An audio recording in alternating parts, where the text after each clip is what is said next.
नमस्कार, जय हिंद साथियों। मैं सुनील त्यागी और आप देख रहे हैं goal of student study platform. दोस्तों, आज का टॉपिक होगा हमारा समास। तो इस समास को हम संपूर्ण विस्तृत अध्ययन के साथ साथ हम ये जानेंगे कि समास किसे कहते हैं और समास के कितने भेद होते हैं। इनके साथ साथ हम इस क्लास को एकदम ट्रिकी माध्यम से इजी भाषा में और विस्तृत अध्ययन करने वाले हैं। और साथ में दोस्तों, हमने आपके एग्जाम्स में जितने भी समास से प्रश्न बनते हैं उन सभी टॉपिक्स को कवर किया है और ट्रिक के माध्यम से बताए हैं कि आप यदि ट्रिक को समझ लेते हैं तो आप समास का कोई भी प्रश्न आपके सामने आ जाए, आप उसको देखते ही चुटकियों में आंसर करने वाले हैं। तो आप क्लास के अंत तक ज़रूर बने रहिएगा। तो दोस्तों, आप एक नोटबुक और पेन लेकर ज़रूर बैठिएगा, क्योंकि यदि आप नोटबुक और पेन लेकर बैठते हैं तो जितने भी इम्पोर्टेंट टॉपिक होते हैं उनको आप नोट डाउन ज़रूर करिएगा। ये नोट डाउन करने से आपको क्या फ़ायदा होता है? ये फ़ायदा होता है कि जब आप रिवीजन करते हैं तो रिवीजन के समय आपको ये अमृत की तरह काम करते हैं। तो आप नोटबुक और पेन लेकर ज़रूर बैठिएगा। तो चलिए शुरुआत करते हैं। तो पहले हेडिंग आप डालेंगे समास, और समास के नीचे आप लिखेंगे दो या दो से अधिक शब्दों का परस्पर संबंध बताने वाले शब्दों को समास कहते हैं। तो समास किसे कहते हैं? दो या दो से अधिक शब्दों का परस्पर संबंध बताने वाले शब्दों को समास कहते हैं। और समास की आप ट्रिक लिखिएगा।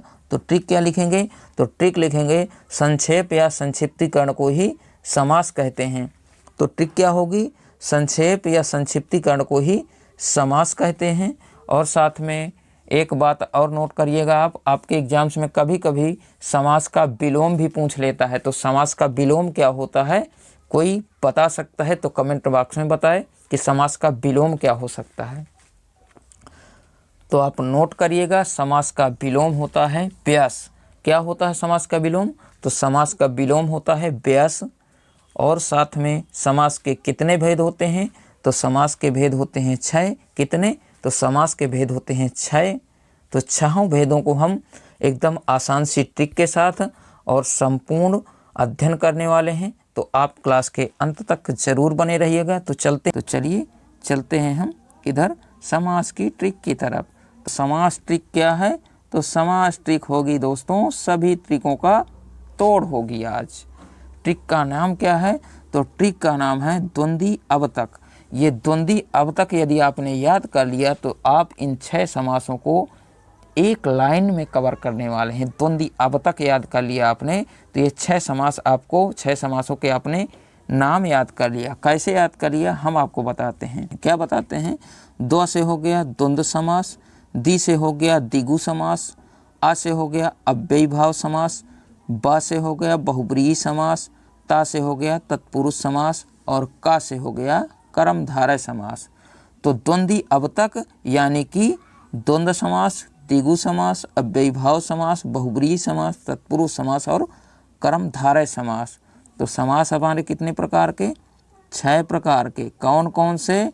पहला हो गया द्वंद्व समास, दूसरा द्विगु समास, तीसरा अव्ययीभाव, चौथा बहुब्रीहि, पांचवा तत्पुरुष और लास्ट छठा क्या है? कर्मधारय समास।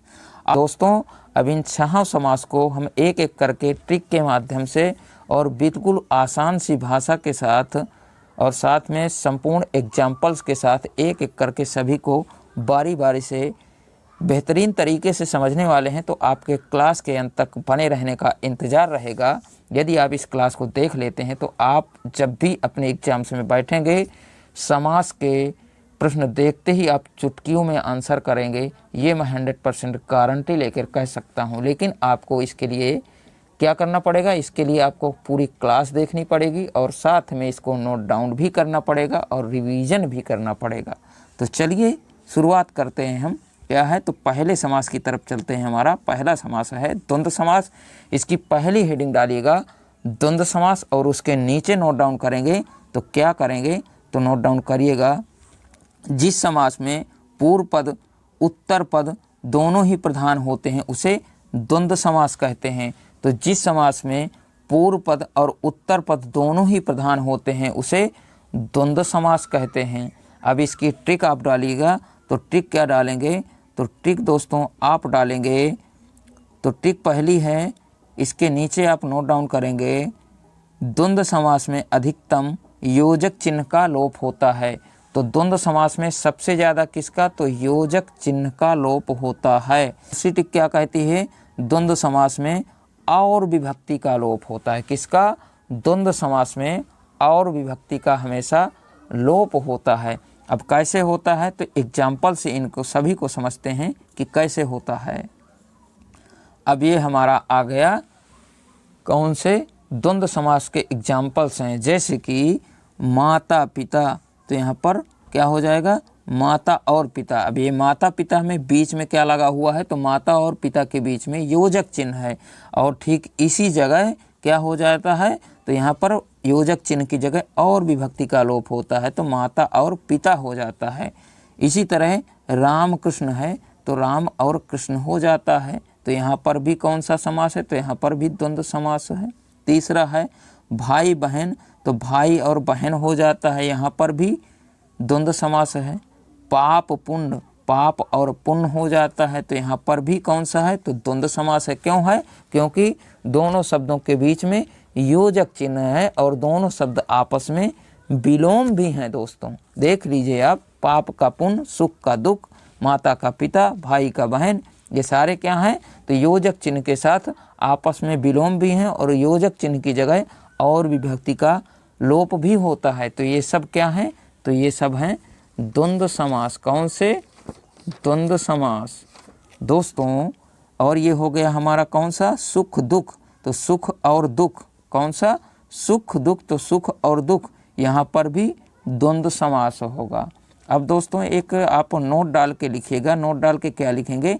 तो नोट आपको लिखना है, द्वंद्व समास में योजक चिन्ह के साथ शब्द आपस में क्या होंगे? विलोम होते हैं। मैंने आपको पहले ही बताया कि द्वंद्व समास में योजक चिन्ह के साथ शब्द आपस में क्या होंगे? विलोम होंगे। कैसे होंगे? जैसे कि माता पिता, माता पिता, इनके बीच में क्या है? योजक चिन्ह है और शब्द आपस में क्या है? एक दूसरे के विलोम है, तो यहाँ पर द्वंद्व समास होगा। इसी तरह दिन रात है, तो दिन और रात के बीच में क्या है? योजक चिन्ह है और शब्द आपस में क्या है? तो ये शब्द आपस में दिन रात एक दूसरे के विलोम हैं, तो यहाँ पर भी द्वंद्व समास होगा। अब चलते हैं सेकंड समास की तरफ। तो दूसरा समास कौन सा है? तो दूसरा समास है हमारा द्विगु समास। कौन सा? द्विगु समास। तो आप दूसरी हेडिंग डालिएगा द्विगु समास और उसके नीचे नोट डाउन करेंगे। तो क्या करेंगे? तो लिखिएगा, जिस समास में पूर्व पद संख्यावाचक हो द्विगु समास कहलाता है। क्या हो? जिस समास में पूर्व पद संख्यावाचक हो वह द्विगु समास कहलाता है। अब इसकी ट्रिक क्या है? तो ट्रिक आप डालिएगा। तो ट्रिक क्या डालेंगे? द्विगु समास में हमेशा संख्या की प्रधानता होती है। किसकी? तो द्विगु समास में हमेशा संख्या की प्रधानता होती है।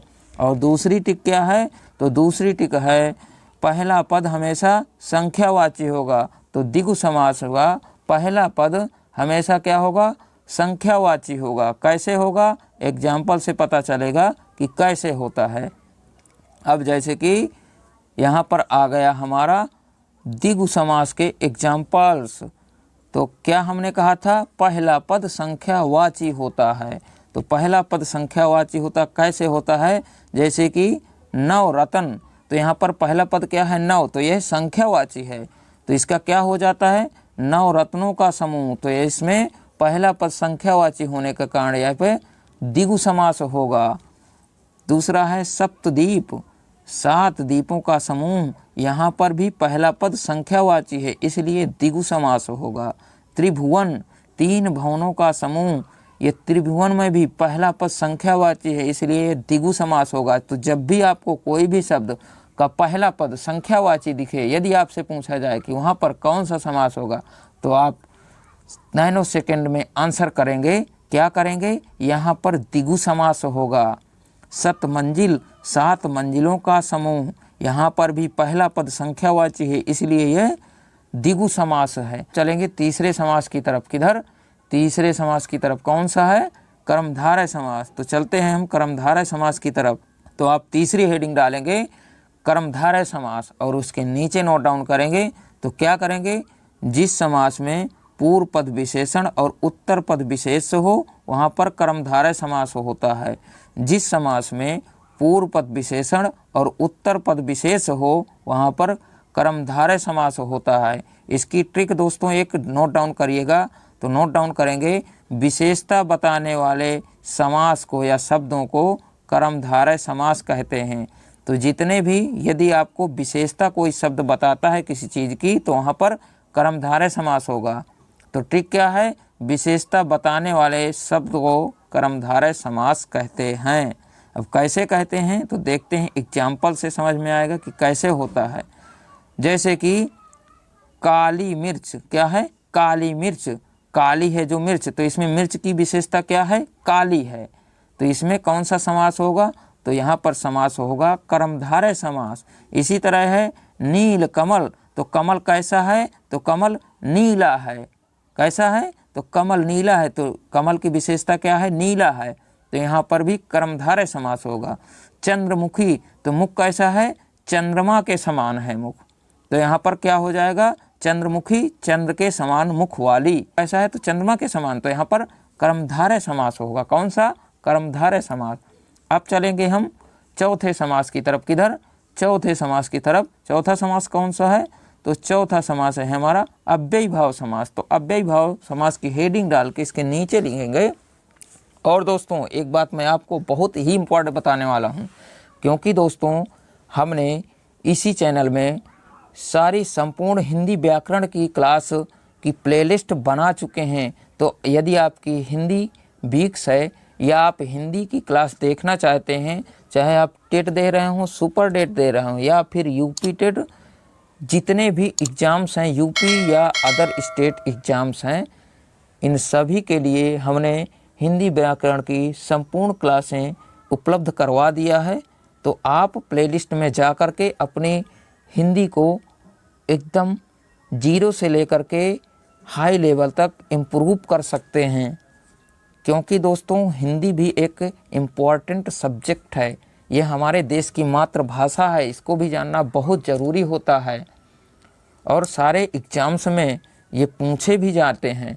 तो आप हिंदी की प्लेलिस्ट में जा कर के आप संपूर्ण हिंदी व्याकरण को देख सकते हैं। हमने एक एक करके ट्रिक से, एग्जाम्पल से, हर तरीके से, बेहतरीन तरीके से आपको क्लासों में समझाया है। तो आप जा कर के उन सभी क्लासों को देख सकते हैं।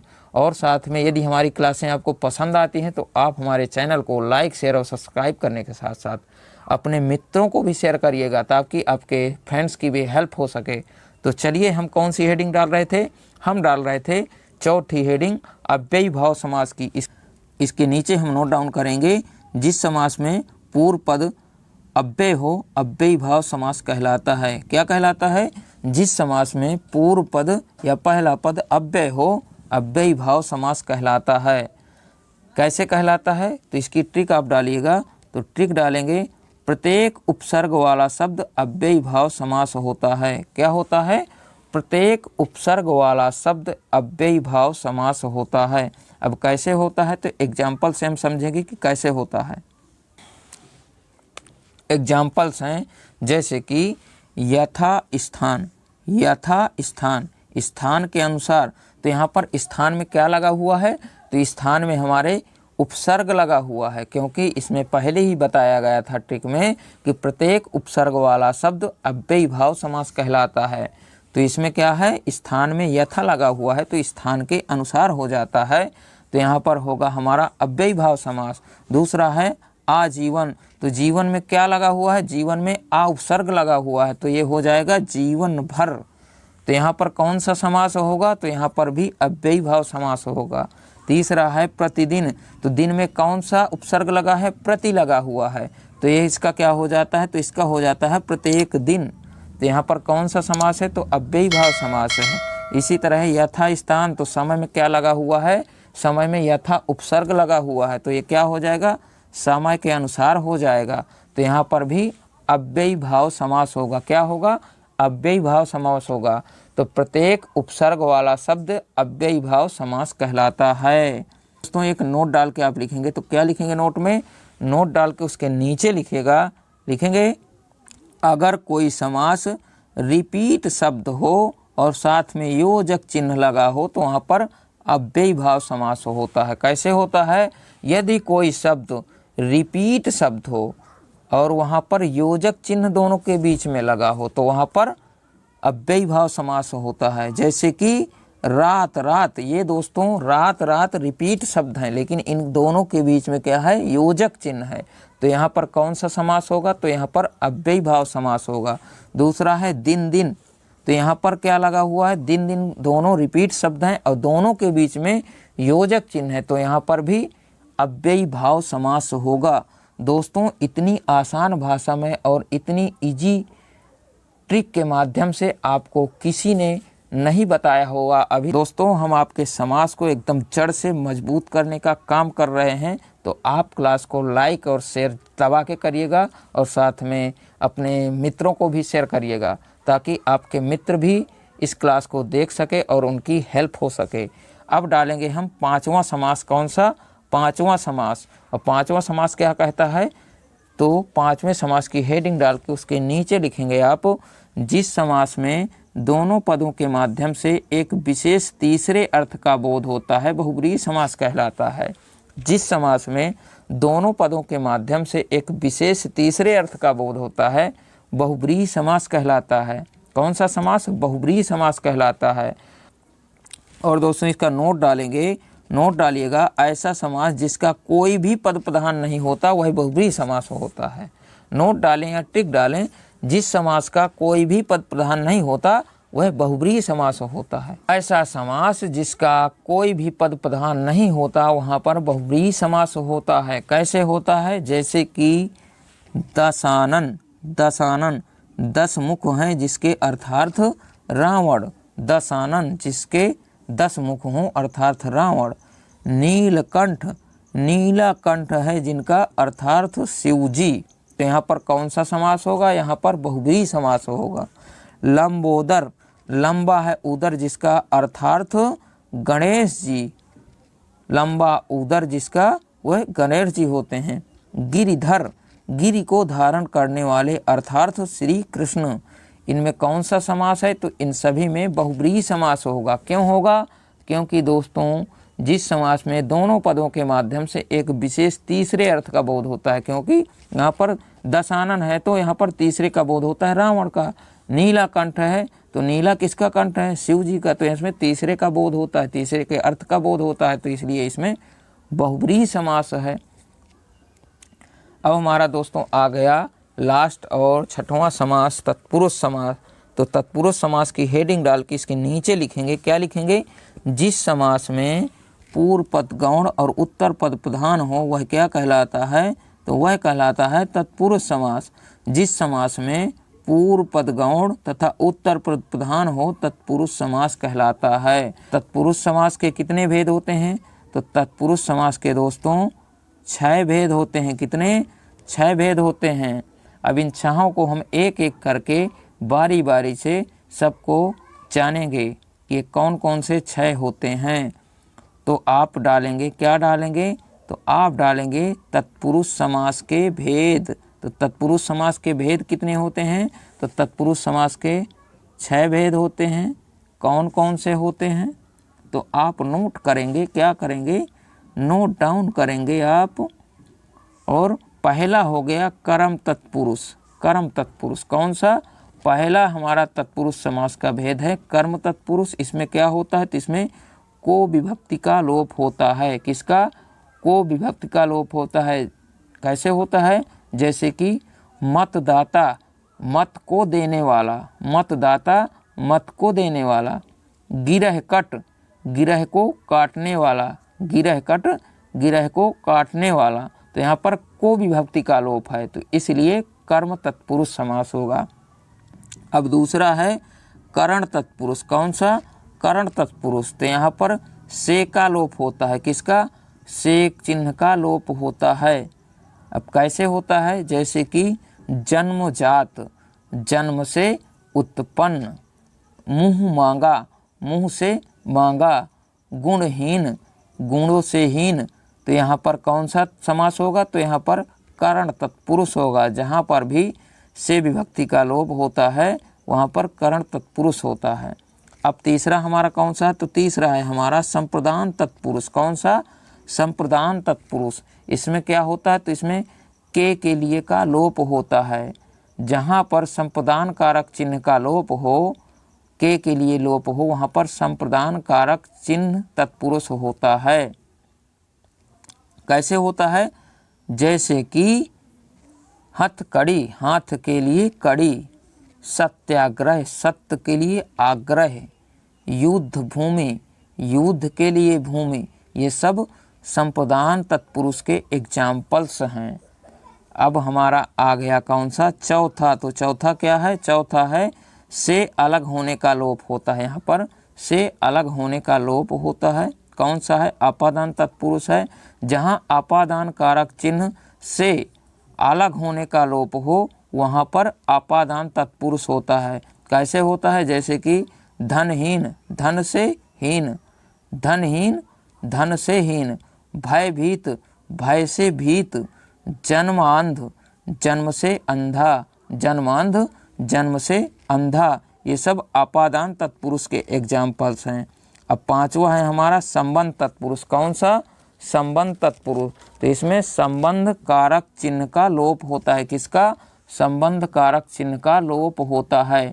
संबंध कारक चिन्ह कौन कौन से होते हैं, का, के, की, रा, रे, री, ये सब क्या होते हैं, संबंध कारक चिन्ह होते हैं। तो यहाँ पर संबंध तत्पुरुष समास होता है। अब कैसे होता है, जैसे कि प्रेम सागर, प्रेम का सागर, दिनचर्या, दिन की चर्या, भारत रत्न, भारत का रत्न, भारत का रत्न, इन सभी में क्या है, तो इन सभी में संबंध तत्पुरुष समास है। अब आ गया हमारा लास्ट और छठवां अधिकरण तत्पुरुष। कौन सा, अधिकरण तत्पुरुष। तो यहाँ पर क्या होता है, तो यहाँ पर होता है जहाँ पर अधिकरण चिन्ह में मैं पर का लोप हो, वहाँ पर अधिकरण तत्पुरुष होता है। जहाँ पर अधिकरण चिन्ह में मैं पर का लोप हो, वहाँ पर अधिकरण तत्पुरुष होता है। कैसे होता है, जैसे नीत निपुण, नीत में निपुण, नीत में निपुण, आत्मविश्वास, आत्मा पर विश्वास, आत्मा पर विश्वास, घुड़सवार, घोड़े पर सवार। ये दोस्तों क्या थे, तो ये थे तत्पुरुष समास के भेद। यदि दोस्तों आप इन तत्पुरुष समास के भेदों को पूरे डिटेल के साथ जानना चाहें और पढ़ना चाहें तो आप हमें कमेंट बॉक्स में बताएंगे और हम उसकी क्लास जल्द ही लेकर आएंगे। तो हमारे तत्पुरुष समास के कितने भेद, तो तत्पुरुष समास के हमारे 6 भेद होते हैं।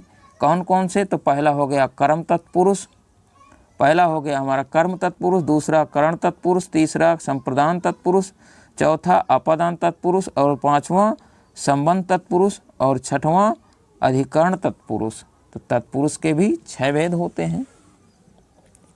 यदि दोस्तों हमारी क्लास आपको पसंद आई हो तो आप हमारे चैनल को लाइक, शेयर और सब्सक्राइब करने के साथ साथ अपने मित्रों को भी शेयर करिएगा ताकि आपके फ्रेंड्स की भी मदद हो सके। तो मिलते हैं नेक्स्ट सेशन में, तब तक के लिए जय हिंद, वंदे मातरम। और हाँ साथियों, आप हिंदी की प्लेलिस्ट में जा कर के संपूर्ण हिंदी व्याकरण को ज़रूर देखिएगा और हमें कमेंट बॉक्स में बताइएगा कि आपके लिए ये कैसे क्लासें रहीं। तो मिलते हैं नेक्स्ट सेशन में।